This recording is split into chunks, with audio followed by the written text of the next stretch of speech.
Hi, my name is Jada, and today I'll be talking about examples of the cinematic adaptations of the myth of the cave theory. In Moana acts as the freedman in the myth of the cave theory because she's the one who's saying, hey, the people, I want to go outside of the island. I don't want to just stay here and stay chained in this island of Motunui. I want to go beyond to try and save us, because if we stay here, we are doomed. The people of Motunui do not like this idea. They just want to stay. They are afraid. They fear the outside world. They fear any other reality that is not theirs. Another example is Wreck-It Ralph. I believe that Wreck-It Ralph is particularly interesting because Ralph, the main character, I believe is a great example of the freedman that's depicted in the myth of the cave theory, as well as the prisoners. Ralph gains consciousness and is like, actually, I don't want this reality. I want to go somewhere else. I didn't know that in a way you could be the freedman and also the prisoner, but Wreck-It Ralph is a good example of how you can be both. He was a freed man in a way that he gained consciousness and realized that this reality is not real. This is just a game. I can choose not to be a villain. But on the other hand, he is depicted as the prisoner because of the fact that he is in the game. Even when he tries to escape, he still escapes in another game. Another example is Finding Nemo. In Finding Nemo, Nemo tries to prove to Marlin that he can go out on his own. He does not have to stay in Marlin's home in the ocean. He can go far out without being endangered, but Marlin, which is Nemo's father, is fearful of anything that has to do with outside of his home. He's scared that he will die, Nemo will die just as his wife. Marlin in his head only understands one reality, but Nemo is the freedman because he goes out into the ocean and proves that I can be on my own and be okay. I think that this is particularly interesting because Marlin makes himself a prisoner, but Nemo comes in and then frees him. Another good example is Ratatouille. In Ratatouille, you can also find sort of the same ideas in Finding Nemo. The main character, Remy's father, is also sort of helicopter momming him and is afraid of anything outside of the sewer systems. In Ratatouille, I found it particularly interesting because towards the end, when Remy is supposed to come back, and as depiction in the myth of the cave theory, the freedman comes back and says, hey, this is actually what's real. The family's reaction to what Remy was saying was similar of the myth of the cave theories, the prisoner's reaction. But what's particularly interesting about this one is that Remy also reacts in the same way later on, not only but brings the prisoners and feeds into the lie that they are sitting in. He knows that his reality is not real. He decides to go back and stay. Obviously, in the end, he doesn't do that. He goes back to being the freed man. But this was interesting because he's the freed man, goes back to being a prisoner, and then goes back to being a freed man. Another example is the musical Wicked. In Wicked, obviously, we see the witch, or also known as Elphaba, as the freed man, while all of the rest of the people of Oz depicted as the prisoners, because they all are quick to throw their pitchfork at Elphaba, the wicked witch, without any premises or any real evidence.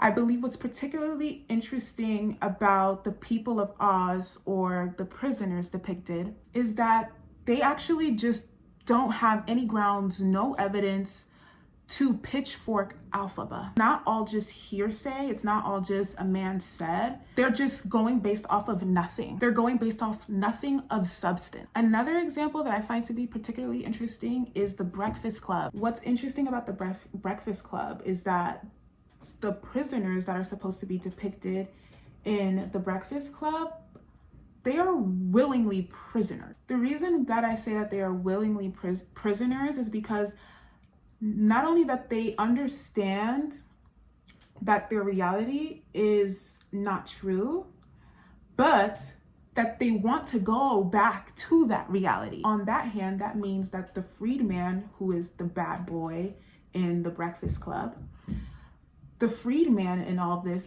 is also the prisoner as well.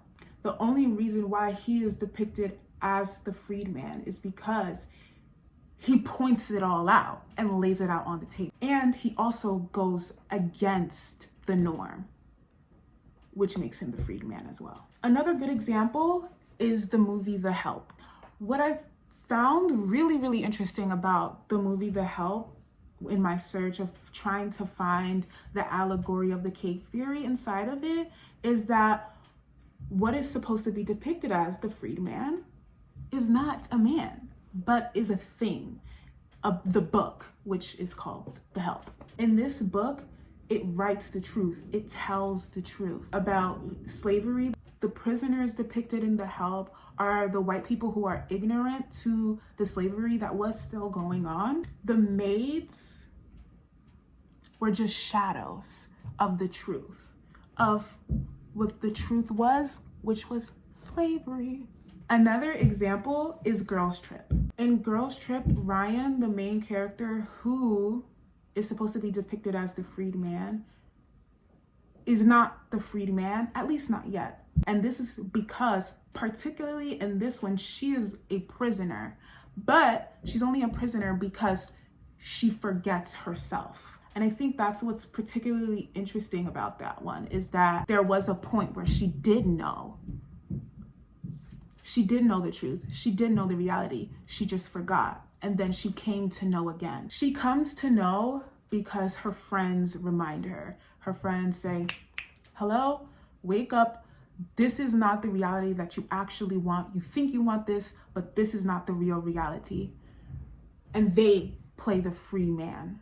Another really good example is the movie 13 Going on 30. What I find really interesting about this one is that the main character, who is depicted as the prisoner, is also depicted as the freed man.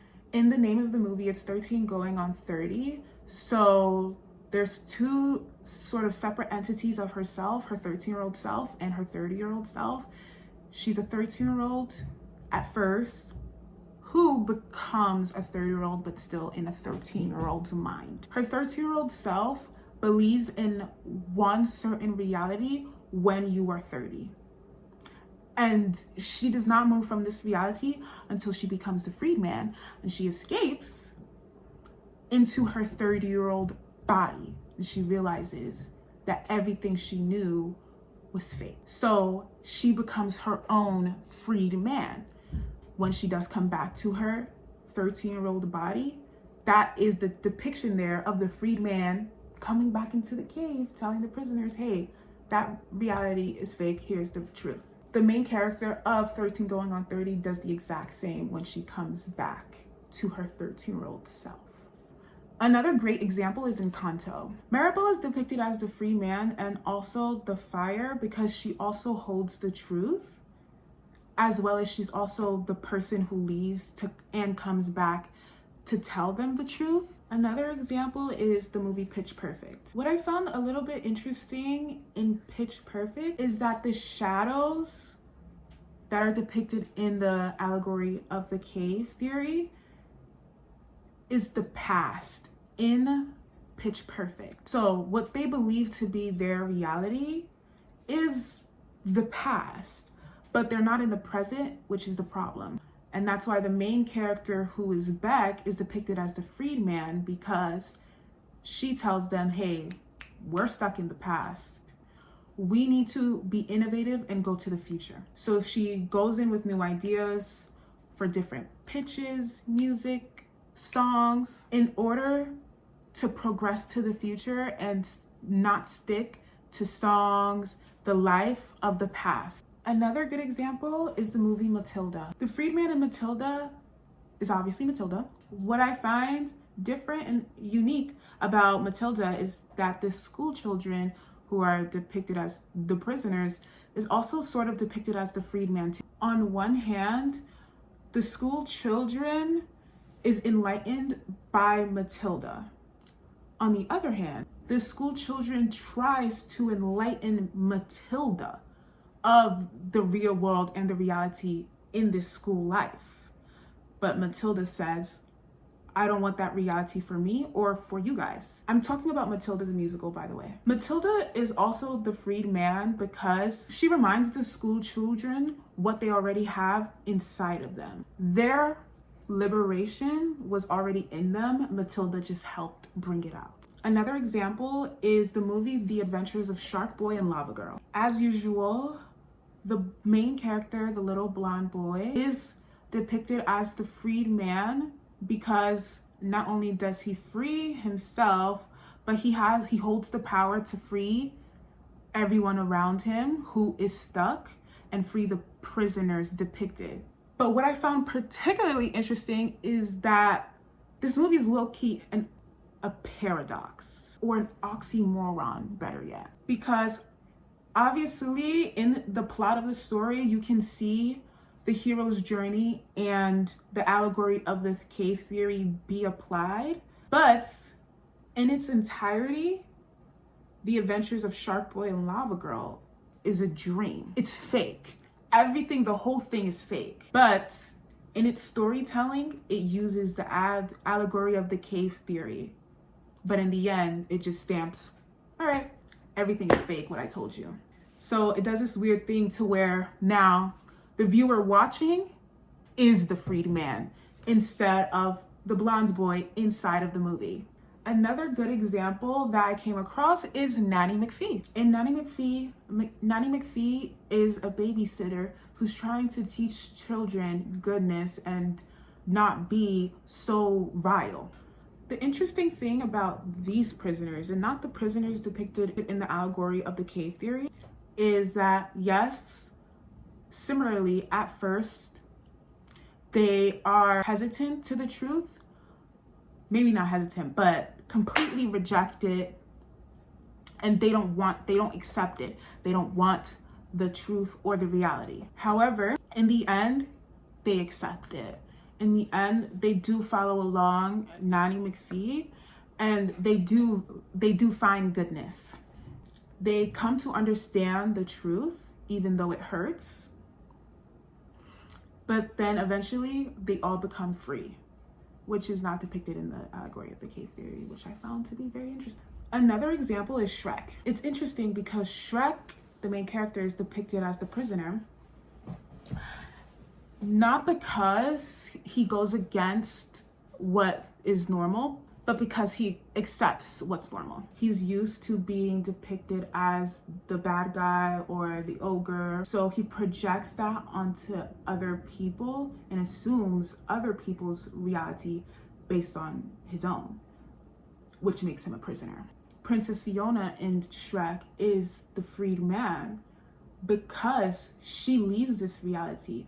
I mean, like every night she gets to leave the reality and learn the truth. Princess Fiona then tells Shrek of this reality, and that Shrek, you are assuming other people's reality, which makes you stuck in this reality, but it is not the true reality.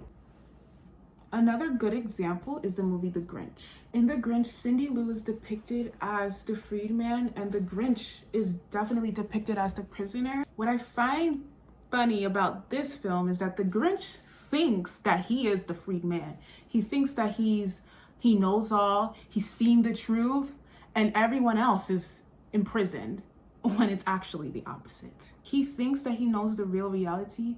He thinks that he is above this reality, but he does not know the real reality. But Cindy Lou reminds him of this reality, forces him into the society, forces him into this the real reality, and reminds him and along with the people of Whoville, what the truth is, which is Christmas is about family and unity and love and not about gifts. Another example is the movie Tangled. The freedman is obviously the prince and the prisoner is the princess. What's interesting about this freedman though is that he does not want to be a freedman.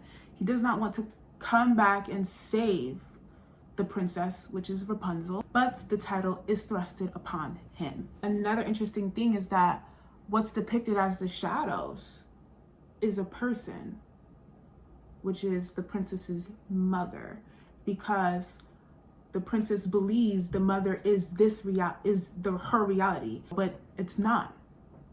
And what's funny is that the prince actually holds the truth. He is also depicted as the fire and the freed man, and he didn't even want to be a free man in the first place.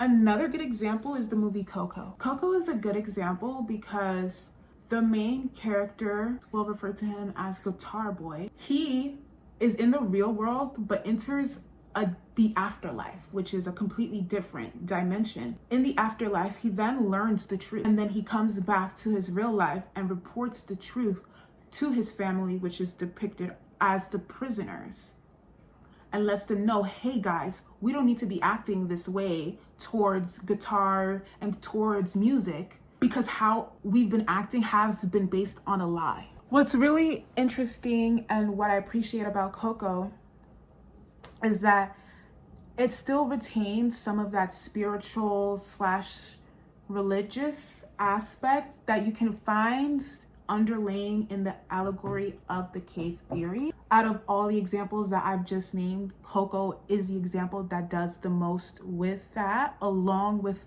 keeping the allegory of the cave theory in its plot. Last but not least, a good example of the allegory of the cave theory being used in cinematic adaptations is Coraline. Coraline, who is the main character, is seen to be the freed man as she is in her real world and enters a sort of alternate dimension. And in this alternative dimension, you will find the people in this dimension are seen to be the prisoners depicted in the allegory of the cave theory. What I find to be really interesting about these prisoners are they are forcefully prisoners. These prisoners don't know the truth, but they know that there is a truth other than the truth that they're living in. But they are forced by other authorities in this other dimension to not speak, not see, and to just shut up and literally be chained and take it. Not literally be chained, but be chained. Coraline, who is the freedman, she tries to save these prisoners, but in the end, the only way she can save the prisoners is saving herself. That is 20 movie adaptations of the myth of the cave theory.